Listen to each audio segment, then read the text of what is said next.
tayo guys. So ito guys, first day na nag-Yasumi. So ang sarap pala dito guys. Peaceful ba? Tapos isa pa dyan, dito sa Japan, maganda dito sa Japan guys. Number 1, peaceful. Number 2, wala talagang maingay, kundi maingay lang talaga yung pag malapit ka sa highway. Doon kasi guys dyan, malapit kami sa highway. So, and then, may daanan din doon. So, dito, ito yung bahay namin. Ayan, ito yung inuupahan. So, ito, likod kami na ito. Malapit kami sa bundok. Sa bundok guys. Ayan, no? Bundok na yan. Alamig. Ngayon guys, degrees check tayo, 19 degrees. So sa Pilipinas to, pag sa naka-aircon ka, sobrang lamig na. Pero dito, ito, kan pa rin, mainit siya.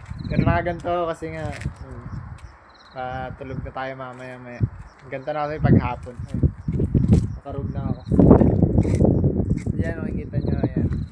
Tanim ng mga kasama natin. Ayan, may sili din dyan, yung sili. So makikita nyo guys sa likod ko naman. Ayan sa likod na yan, yung may pula. Ayan. Tren yan guys, daanan ng tren yan. Pag ganyan yan, tren. Ayan. Sa tren yan. So ayun lang guys, yung kwento ko sa'yo dito sa Japan na masarap magtrabaho dito. Kaya guys, kung ikaw ay trainee, expected mo basta sa sarili mo lang talaga kung paano mo papasayin sarili mo dito, kung paano ka mag-i-enjoy pa sa pagtrabaho dito guys. So sa work ethics, maganda siya, mabait yung mga Nihonjin. At sa amin, para sa akin kasi yan yung experience ko dito. So ayan, tinuturo sila sa amin. So as a technical intern trainee, ay pasensya lang sa lahat ng kasama. So tapos isa pa dyan, pasensya sa hindi ibig sabihin sa pasensya sa isang tao ba guys, pasensya sa matuto ng Nihongo.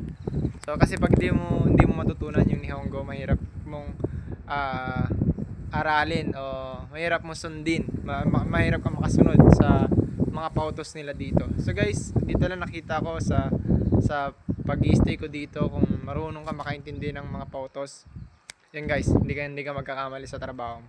Kaya aral lang palagi tayo ng Nihongo guys. Bye.